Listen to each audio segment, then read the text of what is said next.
Okay, great. So, hi everyone. So excited that you've decided to be here with us today. Me and Evelyn are going to have, first of all, a really good time, and you will be included in that. Second of all, we're going to share with you some really actionable, practical tips, and we're going to get into that in just a minute. But just want to say a huge thank you for being here today. So, want to introduce ourselves so that you have a sense of who we are before we get started. So I'm Maya Sharfi. My name is one of the least phonetical that I have ever encountered, so it's pronounced Maya. My background's in landscape architecture, but I also have a background in women's empowerment facilitation. And I found that when I became a designer, I saw all of the incredible women around me whose work was giving me imposter syndrome. I found that they were the ones who were doubting themselves. And it was like, wait a second, like, no, you're super talented. You make me feel bad about myself. So how can this be possible?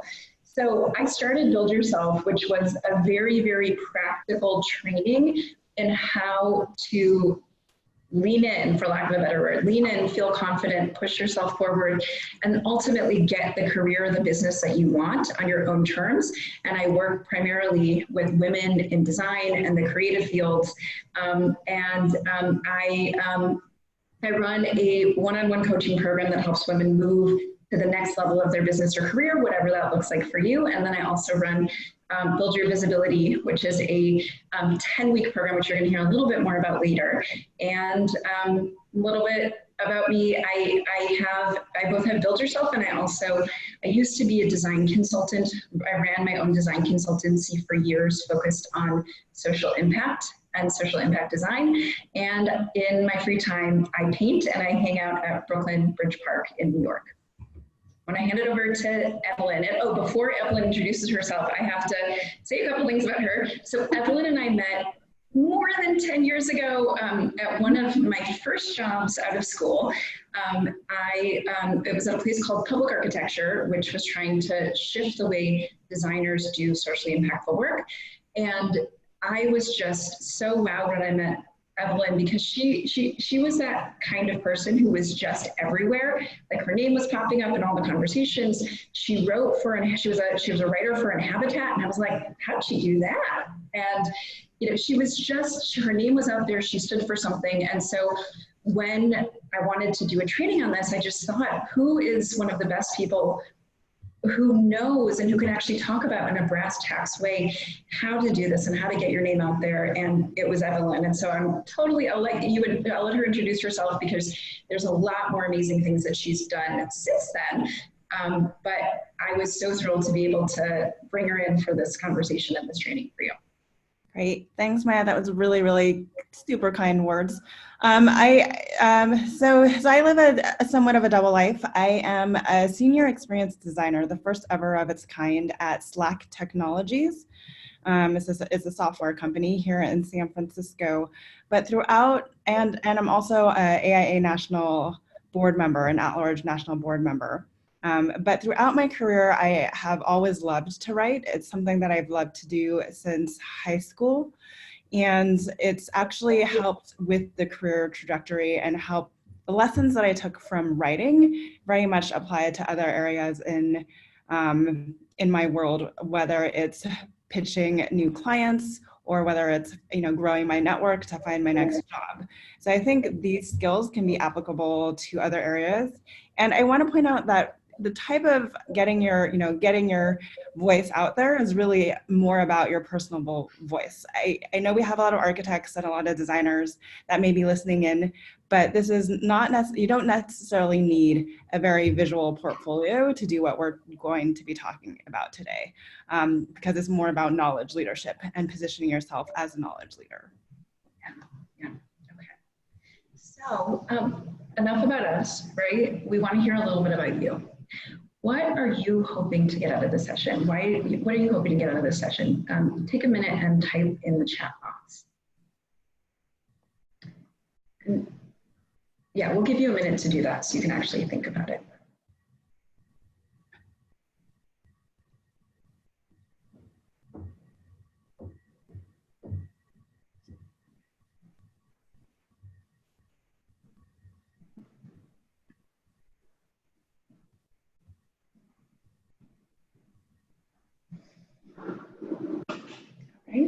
I'll share some of the things we're hearing so we've got folks who've spoken and published some maybe, but okay, how do I get more strategic about this? How do I target, right? How do I make this thing happen repeatedly? Learning about more ways to expose staff to writing, one of the things we're hearing. We've got some folks who have specific topics that they really want to get known for and being recognized as an expert, right? How do you go from someone who does the work to someone, I think this is actually a great test for it. Are you someone who gets spoken about when you're not in the room, right? When you're not there and the subject or the things that you want to be associated with come up, do people say, oh, you should talk to him or to her, right? Go talk to that person. Yeah, those are some things that we're hearing. You want to weigh in at all, Evelyn? Yeah. No, I think you got a lot of them. And then also interested in hearing how architecture, another one, how you can do architecture and write as part of your career. And I think we can talk a little bit towards that too, and the importance of knowledge leadership as positioning yourself as a unique individual in this profession. Yeah. For sure. You're with the right people here. Okay.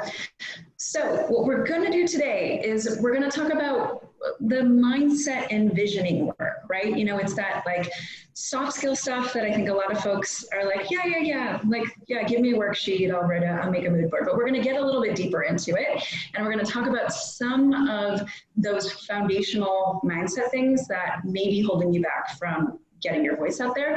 We're going to talk strategy. We're going to roll up our sleeves and really kind of look at the brass tacks, tactical details that maybe you haven't heard before, and we're going to put it into action. So today what you're going to do is you're going to learn what's holding you back and getting yourself more visible. You're going to gain those very, very practical, Evelyn and I are both action-oriented people, practical strategies to get your foot in the door, and we are both busy women. Evelyn's actually a mom and a thought leader and an architect. And so we're going to talk also about how we're going to do that smarter, not harder. Right. So where I want to start on what's holding you back is some of the reasons why we wait to put our names out there. So one of the biggest things I hear from the women who I work with is, well, I don't know what I want to write about, or I don't know what I want to start with, right? Where do I start, right? Sometimes I work a lot also with people who are multi-passionate or people who really see the connections between things. A lot of creatives, designers, creative entrepreneurs really see how all the things are interconnected. And it's like, well, where do I start with all of those things? Or do I have to just pick one thing, right? So we have this mush of potential things that we could write about, or we just don't really know where to start or how to get started on picking a thing. And maybe we freak out a little bit because we think if we have to pick a thing, we're gonna put ourselves in a box and have to live there forever as being, like the building envelope girl or whatever. And we're like, nope, don't want that. So there could be some kind of subtle self-sabotage going on. Okay. Another thing that we think is, okay, well, I'm too busy for this, right? Maybe you are working a first shift at work. Maybe you're working a second shift at home. Maybe you're a parent. Maybe, you're caring for aging parents. Maybe, maybe you live in a co-op and those Tuesday night meetings are insanely long because everything has to be done by consensus. Whatever it is for you, life is really busy, right? And life is busy because many of us struggle even to do the things that are good for us, like work out or exercise or all of these things. And the idea of adding something to the top, on top of it all, feels like, it would be the straw that broke the camel's back. So by the way, if any of these reasons why we wait are resonating with you, feel free to type in the chat box and to let us know. Evelyn, I actually want to, on this question of busyness, is this something that you relate to? No, I absolutely relate to it. I didn't go into it, but yeah, I consider myself an architect, a mom, an entrepreneur, and it really depends on the day what order those things fall into. But writing has been a bit of a passion For me, but I think we always, I think my time constraints, Lita just said multiple passions. My time constraints right now is like, I think I actually need to find a little bit more time for myself. But I hear you on the I'm too busy. Yeah, yeah. Evelyn and I were just at the Women's Leadership Summit for the American Institute of Architects. Evelyn actually did a session there.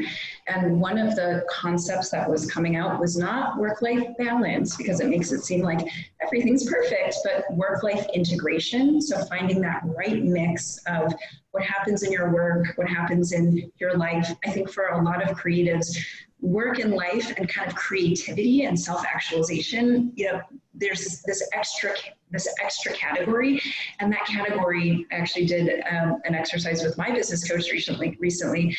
Creativity fits both into work and to life, and so it can feel really, really messy, but we sometimes walk around thinking, okay, not yet, I'm too busy, and for some reasons that I'm going to share in a few minutes, that's really, really a mistake. It can keep us on the hamster wheel. Now, the last reason why we wait is we feel like we have to be picked. We have to be chosen. So Sheryl Sandberg talks in her book, Lean In, about how when she was at, I can't remember if it was Google or Facebook, they would be working on a new project or a new division, and before they would even announce it, they would have men, like she'd have men knocking on her door and saying, hey, I heard through the rumor mill that you're going to run this thing. Here's why I would be perfect for it. And she said, women were never coming to her door. Women were waiting to be chosen. Women were waiting, they figured, I'm working hard. If I'm good enough, someone will let me know.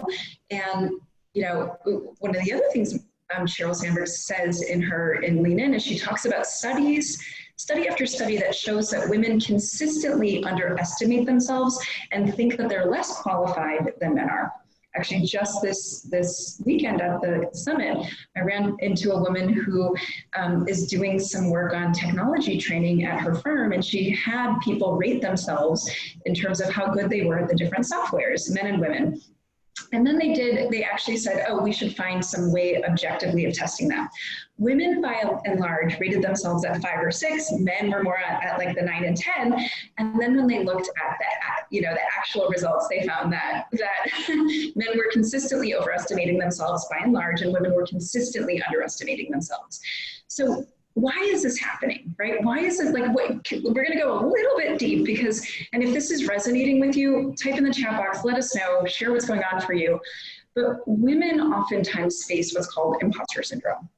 Imposter syndrome is the feeling that you don't belong, that you're not qualified enough to be there. It's, I'm not good enough.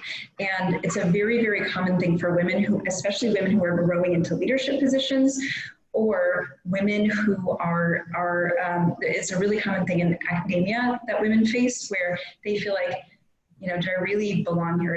Is the seat at the table, right for me? Or am I the youngest one, the, least expert one at this table?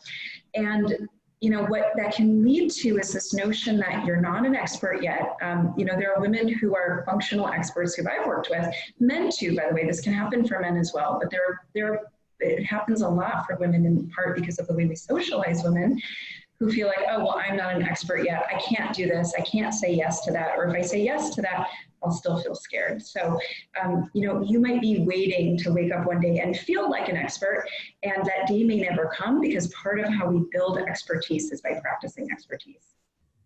Another thing that may be coming up for you is what's called tall poppy syndrome. So the notion is that the tallest poppy in the field is the one that gets cut down. So depending on your cultural background, your ethnic background, your conditioning, or just your family dynamics, you may have grown up with the notion that it's not a good thing to stand out. I worked with a woman who grew up in a home with strong Midwestern values, and she learned very early that it's not nice to let other people know that you're talented, that you're smart, that you're good at things. It could make your siblings feel bad to know that you aced the test, et cetera, et cetera. So she learned, and these are things that live really deep. We may not even be aware that we're experiencing them, but oftentimes they reveal themselves in our actions. You may be hiding yourself. You may be, hiding in the background. and when this woman grew up and had, changes she wanted to make in her career, the easiest way she had of making change and making things happen was to convene other people to do it. She felt really, really comfortable in behind the scenes positions, coordinating other people, highlighting other people's expertise, but the notion of highlighting her own expertise was incredibly unsettling for her and made her feel exposed and, like maybe there was something wrong with her, like she was a bad person. I think all of this rolls up into the notion that self-promotion is icky or, not a nice thing to do. And, whether for some people, visibility and writing about what you know doesn't feel like self-promotion. For some people it does.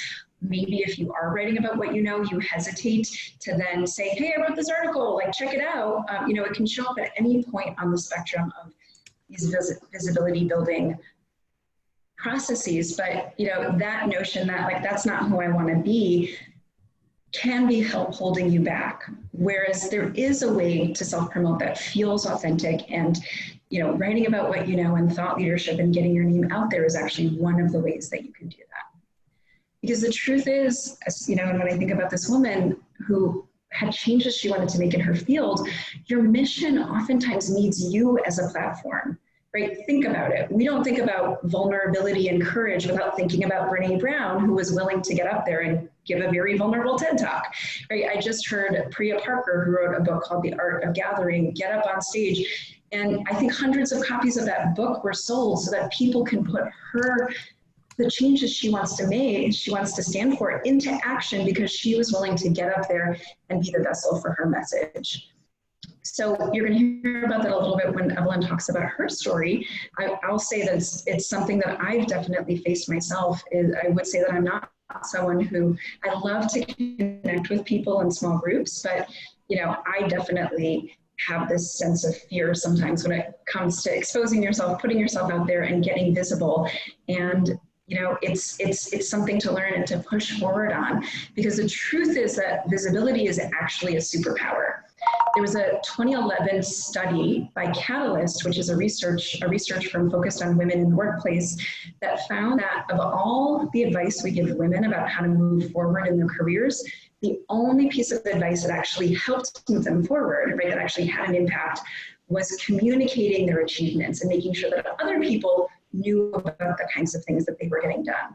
So it's an incredible career asset, right? If you're, being visible, you're the one who gets written in on proposals, right? If you've got a reputation, because visibility, one of the things that happens with visibility is it's kind of like, I think of it as almost being like a bank, right? Or an investment account that you write that article and then, someone reads that and then they think of you as a potential panelist. And then, oh, you would be great for this project. And you led that project. So, right, each moment of visibility is a contribution to a bank, and it appreciates over time. So that 10 years from now, when you want to get a new job, your reputation will precede you. And that appreciation also helps your company move forward internally, right? So you'll be the one who's put on proposals. And internal visibility in your company, right? Getting known for what you stand for in your company can actually breed external visibility, right? You're the one who gets chosen to represent your company if you work for someone else. But external visibility can also boost your internal visibility. So if you're feeling passed over, if you're feeling, maybe you saw someone, maybe a man, get promoted over you a couple times and you're wondering, like, is there something missing here? Is there a missing piece of the puzzle? It's one of the ways to kind of hack that is to start building your internal visibility, because our companies and our industries pay attention to what's going on outside of them. And those are the kind of assets that can move you forward. And you're going to hear a little bit about some of these things in action when Evelyn talks about her story. And, the last few reasons to get visible that are not just about moving forward in your career or your industry is visibility helps, and writing about what we know, specifically thought leadership, helps us grow, right? It helps us figure out what we think about things or learn about the things that we want to become experts in. And you'll hear this with Evelyn's story. when we write about them and put them out there. And there's something about putting it out there that kind of raises the stakes. It's what the writer Jeff Goins, who's a creativity and writer expert, says about he calls it practicing in public. When you practice in public, you raise the stakes on how good the quality of your work and your thinking or your practicing is. It helps us grow. It makes it different to have eyes on our work. And it also keeps us creative, right? So we have to learn in order to write and in order to put our work out there. And when you're doing that, you're synthesizing new things, you're creating something, you're creating a new perspective on this previous subject or this previous question that you've been trying to answer. And maybe you might be working on like a 7-year project that like just went into construction and you're going to be there for the next 4 years, and you're thinking, like, is this all there is? And visibility is actually kind of a kind of side hustle, I would say, for keeping yourself creative and keeping you growing. And when you write about what you know, it's a way to accelerate the pace of your learning. When I first started my business, I made a commitment to blog 2 times a week. And it helped me shape the kind of business that I wanted to write because I was thinking through my ideas. And when I look back on it, so much had changed after writing 50 blog posts, and a lot of that I could credit to what writing did for me. So, all right, those are some of the reasons why we can't afford to wait on starting to write and get our names out there. Yeah, no, I just wanted to transition. And Lita, thanks. Lita's dropping some really interesting articles into the chat about gender bias and getting your voice out there. It's helpful as well. And we also want to acknowledge that some people actually aren't feeling the puppy syndrome, which is great, but they're just seeking for or looking for opportunities. So I think we want to make sure we're addressing everyone's needs as well. So a unique perspective. I just wanted to start by saying, I think, all of us have a different story of how we came to architecture practice, a different perspective on design, that we each have a unique perspective, and there is an audience out there. We just have to find it for the perspective that you have. Another thing that we want to talk a little bit about is the hesitancy to start something. And I'll go a little bit into my story later, but I actually started writing for Habitat with a deep interest in sustainability, and later transitioned to talking about practice when I realized I didn't care enough about the technical background of sustainability to go deep and really become an expert in that. So hopefully, this is a journey and a destination. It's not a straight line, but don't let not knowing what you want to do now stop you from moving forward. So, a good way to start looking at where there is opportunity is just creating a list of, what do you read? What do you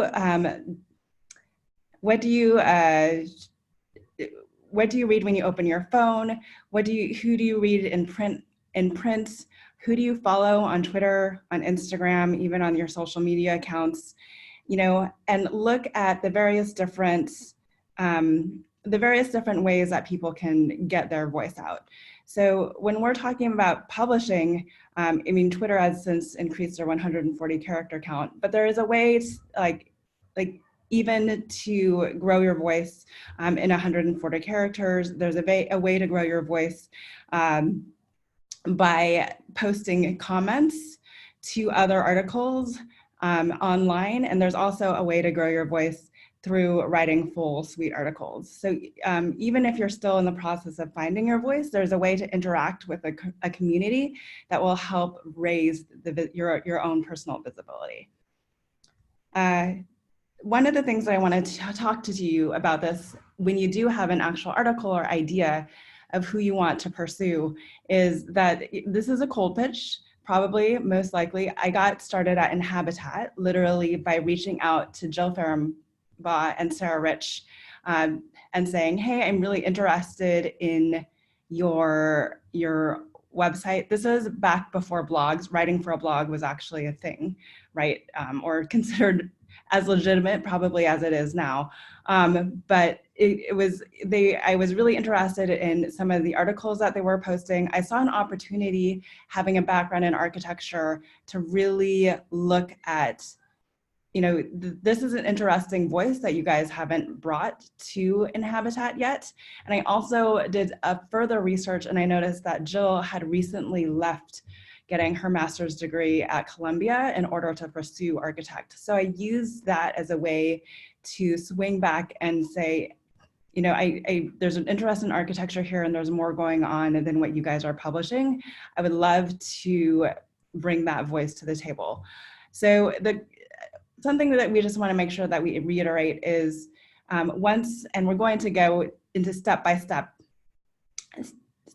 individual steps you can take to reach out to these people, but it's a process, and it's not personal. So if you have something and you're really into a piece that you want to get out there, sometimes it's just like sending your resume out. Sometimes it's going to hit, sometimes it's not.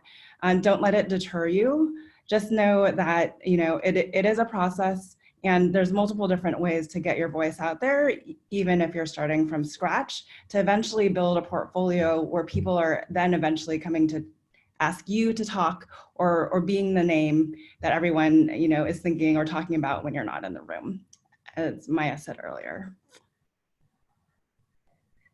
So and raising your voice is, you just have to start somewhere. And you can literally start in your social media channels. There are short format blog posts now that you can post, short format blog posts that, is no more than 200 words, depending on how you want to interact. I guess we're trying to say that there's a really easy low bar starting point for you to start building a reputation, and to use publishing as a way to leverage your position as a knowledge leader. Yeah, I just want to say on that, the whole "I'm too busy" thing oftentimes is about thinking about the whole big project of like writing these big pieces, and honestly, little bites add up, right? Little tiny action steps add up. So I think Evelyn's really strategic about, okay, how do you do that build up process? Speaking of. Yes. So, and again, this is about a journey.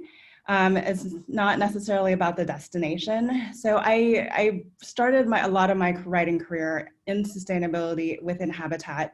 Writing for Inhabitat gave me great access to everything from auto shows to sustainable building openings. It was great in my early 20s to be paid to travel and write about various different sustainable events that was going on. But I found that, I hit a place in practice where it wasn't actually a true passion of mine. And I was able to still leverage my growing network to then begin to talk about practice, right? And now from my portfolio of sustainability writing, Contract Design magazine asked, the editor there had become a good friend, and he asked if I would be interested in sharing my viewpoint on practice, because he knew that I made the shift. So even though I started in one place, I'm ending in a very different place, and it may shift again, but you don't have to start with the end in mind. You can start from where you are now, and it'll continue to be, you can continue to leverage it as you grow your career. So the other thing that I wanted to mention is, if you have no idea where to start, which is a little bit of where I was when I started writing about practice and the need for practice to evolve and change as I was coming out of business school, was that I was finding that there was a lot of articles that looking beyond AI and virtual reality and BIM, when we're talking about technology, more about the Internet of Things and connected cities, and items that were on the periphery of what I felt architects should be or have a pulse on, but they don't, just because they have their heads down and they're working. So if you have no idea what you actually want to talk about, being a curator or curating content that is of interest to you will help you find that voice. And then I think, are we resonating with anyone, or just want to make sure that we're hitting all questions that you may have. And as you have questions, please feel free to drop them in the chat box. But I think next we're going to transition to like 3 actionable steps that you can take to begin getting your voice out there. Okay, so we put these steps together in part to think through these questions or to give you I guess an edge on those questions of, I'm too busy, I don't know where to start. And we've gotten really, really brass tacks tactical about how to do it. And so the first step is to brainstorm where to start. And I'm going to give you a really, really specific brainstorming process that has helped women who I've worked with move forward. And, it could take you half an hour tops to do this. A lot of the time, these things feel bigger in our heads than the footprints they actually might take in our calendars. You might be feeling like, oh, I need to clear the calendar and like get my matcha and like, I don't know, play like Enya or whatever in order to figure out what I want to write about. Not true. It could take you 30 minutes or less. So the first step is to brainstorm. And I'm going to give you a set of 4 questions to brainstorm on. Honestly, if you brainstorm on one of these questions, probably the answers you're looking for are in that. So what I oftentimes tell clients to do is set a timer for maybe 5 minutes per question, 3 minutes per question, and just free write. Number 1, what Evelyn talked about, what do you read? Who do you follow, right? One way you can get a jump on this is for a week, maybe take note of who you're following on Instagram. What are you reading and why? And just, write it down, put it in a notes file in your iPhone or, post it in your wallet. Don't think about it. And then pull them out and just, you'll have the evidence right there. This is what I read. Okay, why? Why do you read that? Why are you interested? Why did you love that article? What was it about, right? There's no wrong answers here, but this is really like a brain dump because you have all the answers you need in your head for this first step. You just need to start to organize them and make decisions about them. What do people go to you to ask for, right? What are you the go-to person for? What do people tend to ask you about, right? I like this question better than what are you an expert on? Because maybe you are an expert and you know already and maybe you don't. How do you want to grow? This is one of the most, I think, interesting questions because I really believe that practicing expertise builds our expertise, and one of the ways to make thought leadership and writing work most interesting is to have a little bit of a growth edge, right? So Evelyn knew a lot about sustainability, but Evelyn wasn't necessarily, the world's top sustainability expert, and there were things she was curious about, and she let her writing process lead that curiosity. Because one of the amazing things about writing is it gives you an opportunity to learn, and it gives you a reason to reach out to people. When I first started my Build Yourself, I was also running a research collaborative on business models of social impact design, and that project gave me, it was something I had some expertise in, was building my expertise in, and that project was a container for me to reach out to practitioners who I was interested in and to interview them. And so I interviewed Mass Design Group, we interviewed IDEO.org. We built this great network. And then just like we talked about the Visibility Bank earlier, a couple years later, I was named a 40 under 40 in social impact design, in part due to that work, right? So, these things build over time. So how do you want to grow, right? What do you find yourself being curious about or wanting to know more about? And then how do you wish your world or your industry would change? A lot of us are sitting on some kind of mission, some kind of critique, some kind of thing that we know could be different, right? With Evelyn had a sense of there were some things that maybe were missing in the sustainability conversation. And Habitat wasn't necessarily covering certain things the way that she felt could be covered, right? And so some part of what we can do through our thought leadership is to make a contribution to where we think there needs to be more. And you don't have to be the only person talking about this, because it's okay to be the person who speaks in your voice with your background and your abilities about this issue. Okay, that sounds woo-woo, I bet. It's like free write, yay, like sip that matcha. So your second step, the first step is almost, it's your right brain at work, right? It's just like getting it all out there. What I like to do, because I'm a very visual person, and many of the people who I work with are visual thinkers, I actually like to put everything I've put up on the wall, and I like to start highlighting and to identify just key themes. And again, this doesn't have to be a deep dive research project. It can be like, okay, all right, there's something there around privilege and power. Okay, there's something there around you know, wired buildings, right? Or like connected technology, you know, Those are your key themes, and then just look at them and then identify, you know, what are the top 3 that are most interesting to you right now? Sometimes we overthink the strategy of it all, and a lot of the time our instincts are actually quite correct. You know, one gut check is if it's something totally random and has nothing to do with your business, right? If it's really, really far on the how do you want to grow, you want to find something that's in between what you know now and what you want to know in the future. But choose 3, and then from there, choose your favorite for now, right? What you write about today doesn't have to be what you write about 40 years from now, 30 years from now, right? Sometimes we worry that we're going to become experts in one box and that's it. But a lot of the time, that things we're interested in are connected. So you might start writing about sustainability and you might follow that through into organizational culture, right? And oftentimes there are through lines between what you were interested in then and what you're interested in now, and you can actually start to make that shift. It's not as dramatic as you think. And I hope that last bit that you just said, Maya asked, Shannon Yoon asked, what if those things don't seem related? I think there were definitely times throughout my career when I was writing about sustainability and not necessarily practicing sustainable architecture, where I was using writing to actually fulfill a passion that I wasn't getting at work. And even though the sustainability never materialized into my career, the fact that I grew a voice as a writer ended up moving my career forward in other dimensions. I also noticed, Shannon Dowling, it looks like you have your hand raised. I didn't know if you had a question that you could type into the chat box for us to address too. Yeah.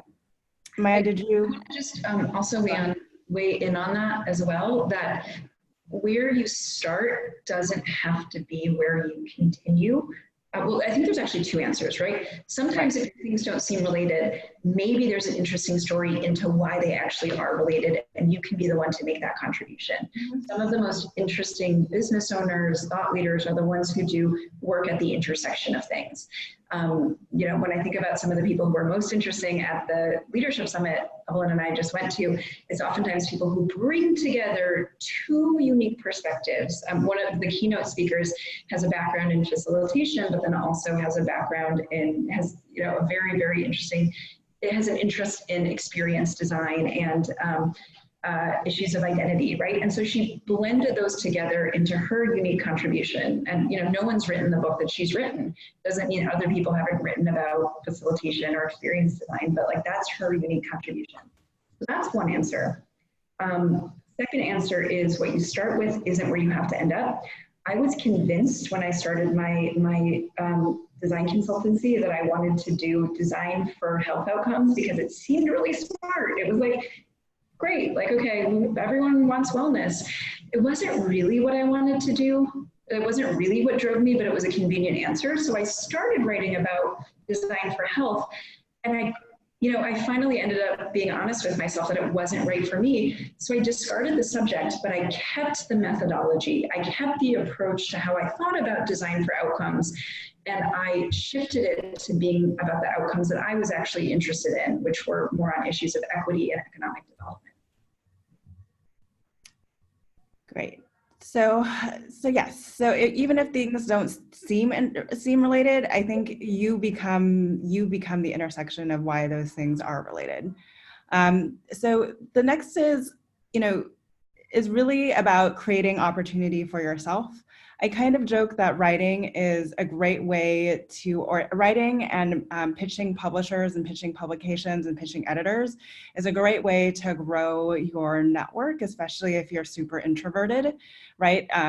As long as you're okay, either not hearing back from emails or sometimes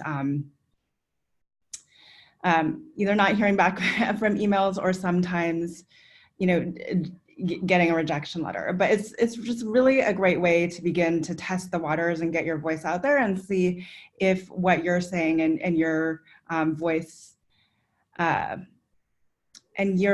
is, sorry, I'm getting used to doing this webinar thing, and I'm looking at the chat box while I'm talking, and it's very distracting, but I think we can all relate to that. So the things that we'd like to talk to you about, though, is make a list of your publications. Who would you like to write for? And you could shoot for the stars on this one, right? Because it's not about, it's because the worst thing that can happen is that you get a no.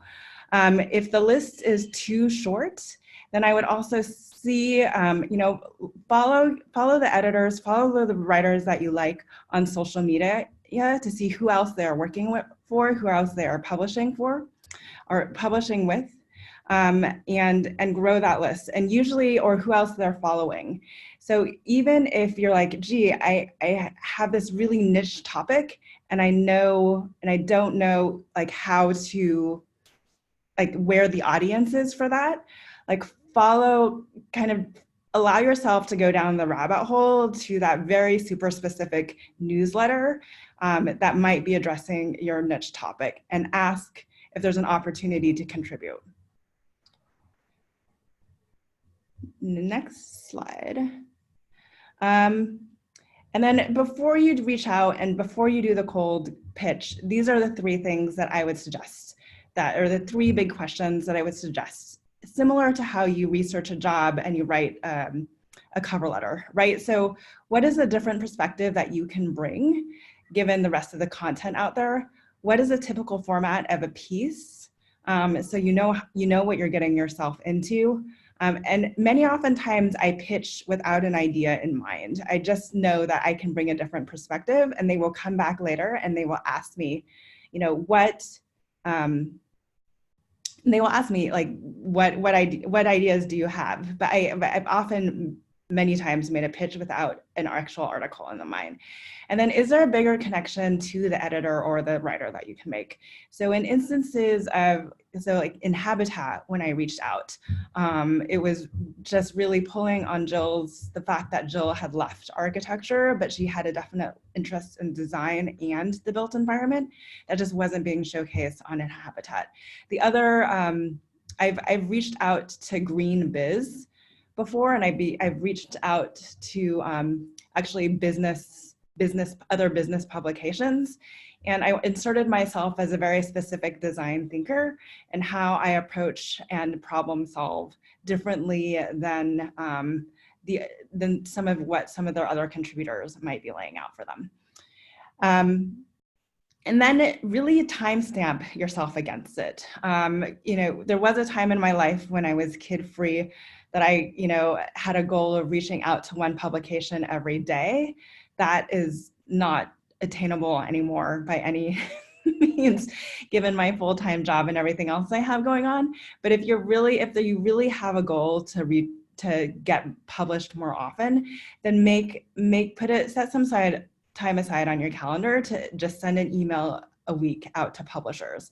You should also know that a lot of the more established blogs have proper ways to get in touch with the editors, even like Forbes magazine online or New York Times. If you want to do an opinion piece, they do have, if you go and search through their website, they do have a format that editors prefer to be copied in. You can also backdoor it and find editors on LinkedIn and Twitter and try to make connections there.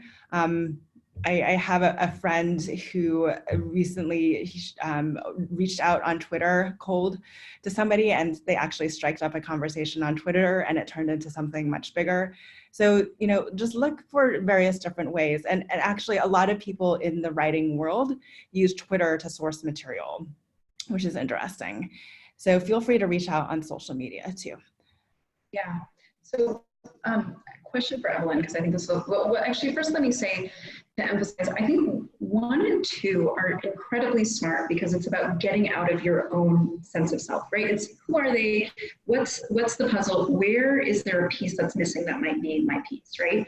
Second piece, this advice number 3 is great because at the end of the day, it's people hiring people or selecting people, right? It, you know, personal connection makes a huge difference. But a question for Evelyn. Evelyn, you know, that first in habitat pitch, or maybe another pitch that you've sent out there, what, like if you had to say, you know, the anatomy of your pitch, like that, how long was it and what were the kind of core component parts of that pitch? So, I mean, so the pitch it's short and sweet. Jordan just asked if you send an entire article or not. The pitch is really about making a connection, a very personable connection to the editor, right? You want to pull on empathy, and you want to so it's really and in some of these cases, you're actually going to probably not even have an email, but you'll be able to submit something through like a contact form. So it's really about making yourself be an interesting person to the editor and say, I have these three different ideas. So it's usually the anatomy is an introduction, why you are specifically interested in their website, their blog, their magazine, their publication, no more than 1 or 2 sentences, how your perspective is different. Again, no more than 1 or 2 sentences. And then at most, you know, like maybe 3 ideas of an article that you can write, and then kind of thank you and get back to me when you can. But it's short and sweet. Yeah, I love the emphasis on the short, right? Because people are busy and they want to get you to get to the point quickly. Also, you know, the other thing, like this pitch a week, or if you're pretty busy, 1 a month, or one every quarter, whatever it is that works for you. What's most important is to keep moving and to think of it as a numbers game to some extent. I remember learning from a architecture principal that you would be really, really good, like amazing at your job, 25% of the projects that you went after. And you know what that means is that you have to hear no 75% of the time, right? 3 times out of 4, you're hearing no in order to be exceptional at what you do, right? So I think, you know, that made me feel a lot better, that like rejection is part of the game of, you know, operating at the level that you're capable of and, you know, leaning into your own growth.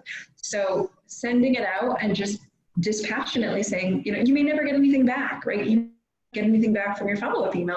But over time, if we zoom out, you will be learning from each pitch, you'll be learning from each yes or no, and it will turn into something over time. And the other thing, I think it's one thing to have an article written. Inevitably, if you have an article written that unless you're writing an article specifically for the publication, it's much harder to pitch a fully fledged article rather than the editors or the publishers thinking that you're going to be a little bit more malleable to the voice of that they're interested in presenting. But however, if you have an article, if you have something in mind and you do end up pitching it and it doesn't, no one picks it up, there's a lot of new mechanisms, even like medium.com for interest. So my thing is, if I have something in mind that I'm really passionate about sharing, no matter what, I will pitch it first to the editors and publishers that I know. And if nobody picks it up, then I'll self-publish, just so I'm beginning to build a rapport. And so if people do ask for writing samples, then there's something to refer back to. Yeah, I think that's great. Plan A is get published. Plan B is do it for yourself. Okay. So, all right, now back to you. what are you taking out of this session? Pop into the chat box. We want to hear from you. What is one thing you're taking out of this session? Because this is just information unless you act on it and change something about how you do what you do with it. Just do it. Yes.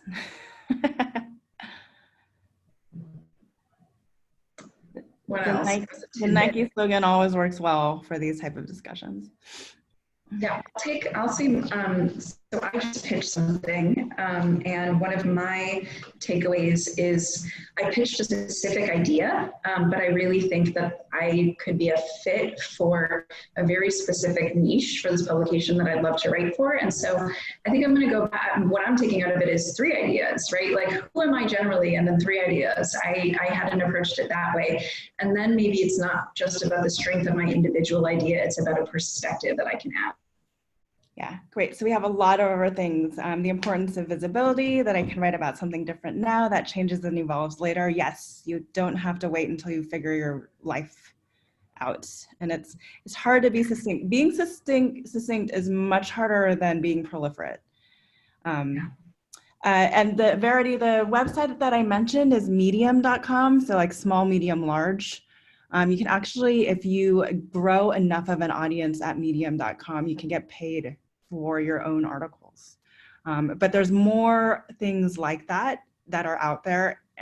In many instances, people would even consider Twitter and Instagram and other social media ways to self-publish as well.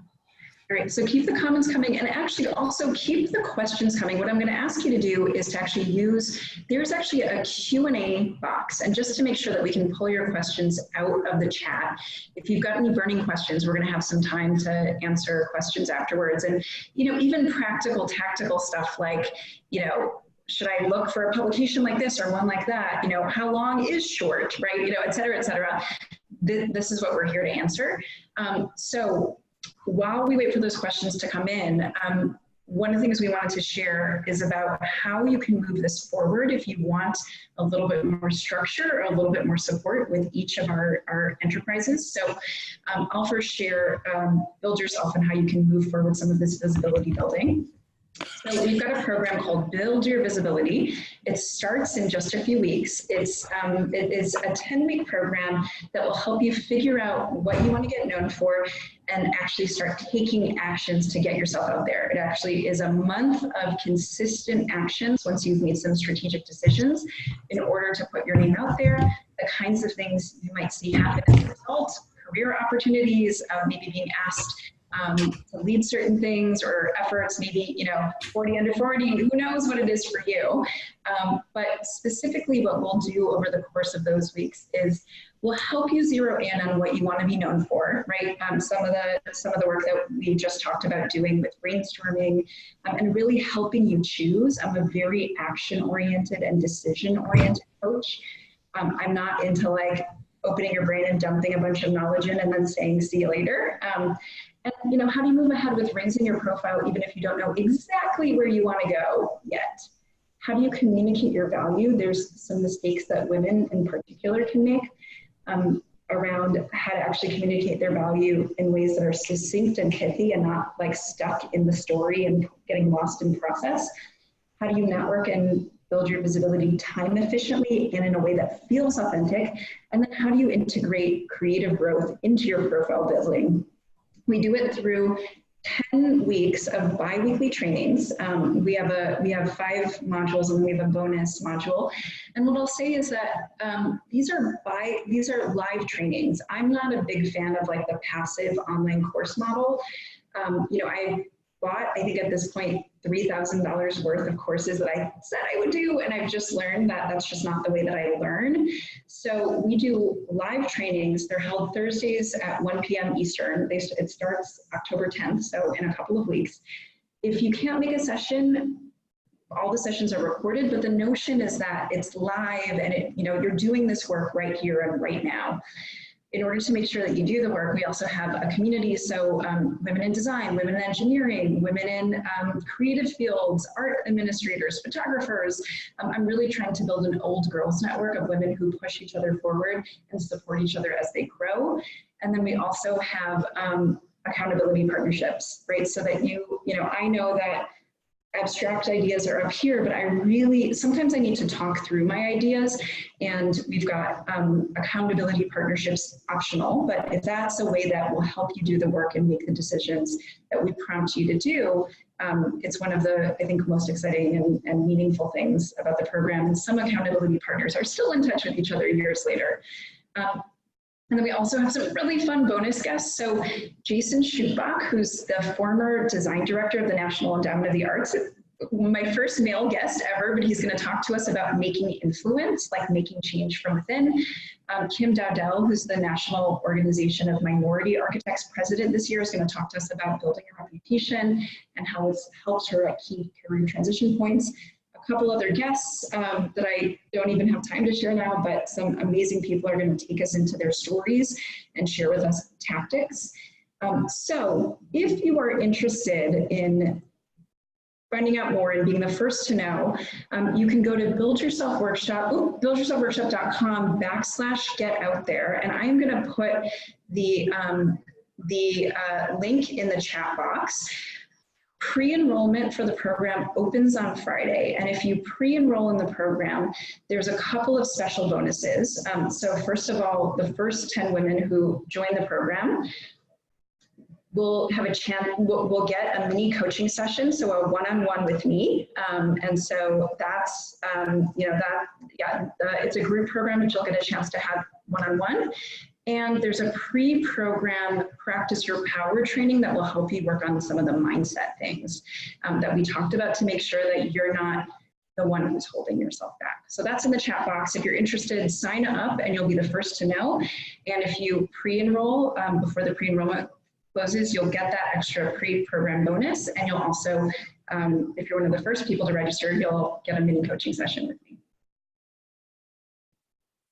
Yeah, I just wanted, so Mary, I answered your question in the Q&A. Thank you. It says, what are ways that I can promote the work I have already published? So if it's not digital, I would make it digital and searchable and use something like Medium to either republish something that's already been put into print and then share it out through social networks that way. Or if it's already been digitally published, one thing that I have done is I've taken all the digital publications and put it on my website, Practice of Architecture. And then use the Practice of Architecture, a collective compendium of everything that I printed relative to practice as a way to guide, to show people the breadth of my work, but also build a community there, which is a little bit of a segue to Practice of Architecture. So Practices of Architecture right now is just an online blog, and we are constantly looking for writers that are seeking to talk about ways that we can grow and leverage architecture outside our traditional services. If you're interested in getting articles about that, or ways to better tell your story and position yourself as knowledge experts, feel free to follow that link and subscribe to our newsletter. It came out once a week, was what I'll be honest was really ambitious. So I am no longer doing it once a week, but we're going to try to relaunch the newsletter for once a month. And it looks like Leah is already interested in writing for Practice of Architecture. Leah, I would love to have you. The other thing that we're doing is in starting Q1 of next year, we're thinking of launching 2 courses. One is Recreating Your Path in Architecture, particularly for people like me who had no mentors outside of architects with traditional paths and kind of had to find my way on my own. So So recreating your career in architecture is asking the questions that you need to ask to make decisions around growing your career at your current firm, starting a new firm, jumping ship on traditional practice altogether, or finding a mixture in between the two. And then depending on whether or not you guys thought this was really helpful or not, I think we're also looking at doing another course on knowledge leadership and finding your voice and publishing. So, you know, give me a thumbs up if you think an extended version of this would be a lot more helpful, and let me know. But that's where I'm self-publishing these days, and you can find a lot of my published articles from other places as well. Yeah, Evelyn's brilliant, as you can see, so I would get connected to that. So, and super, super strategic. So, okay, so we had one more question that came in, and you know, if you have any more, we'll probably have time to take maybe one or two more. Someone asked, you know, how to use LinkedIn to publish or promote your work. So there are LinkedIn articles. LinkedIn, so you can publish your work directly on LinkedIn. I've seen that happen a lot. LinkedIn is also a much, much better format for longer format writing. LinkedIn really wants people to put content and not just, hey, here's the thing, and you know, go check out my link. So writing in longer comments in LinkedIn is also a really good way to get your thoughts out there. If you do want to send people to an article or another page that you've written, the LinkedIn algorithm can actually punish just postings that have a link directly in the post. So what you might want to do is write your piece and then comment on it, and then write link in the comments, and then include an outgoing link in the comments. Yes, to piggyback off of that, and Carrie, so there's several things that I've done. I've actually republished articles to LinkedIn, and then I've also linked that same article from my website and published it as a post. So I think with any social media, you know, inevitably half of your network is going to only see a quarter of what you post. So don't be afraid to post multiple times. But yes, so I think you can post actual articles on LinkedIn, and you can do tags, and then those tags usually filter into what people see on the right-hand side of their news stream, or directly into news streams sometimes. But you can also do a post and link back to a digital article that's been placed somewhere else. And I've just been told that the more you link forward and backwards, the more different ways that you can kind of republish the same material, the more eyes you'll get on it too. And you know, it's relatively easy to repackage things too, when you're looking at reaching out to publishers as well. Yeah. Okay. Well, I think we've got to close it down, but and I think we've answered all the questions. But just want to say thank you so much for being here. Thank you for being with us. You know, we're learning along with you. I'm learning a ton from Evelyn. Super, super smart, as you can tell. There's a lot of deep stuff to dig into on practice of architecture, and I've just popped that link to build your visibility, the pre-enrollment list in the chat box. Yeah, thank you guys for being here, and you know, feel free to stay in touch and to let us know if you put anything into place so that that you learned here today, so that we can cheer you on. And if you have any questions about your path in architecture, or just like need a way to elevate your voice and leadership within your firm, I think Maya is this tremendous resource. She's helped me just through the production of this workshop too. So be sure to follow up with her as well. All right. Have a great day, everybody. See you online. See your thought leadership online. Bye. Thanks. Bye.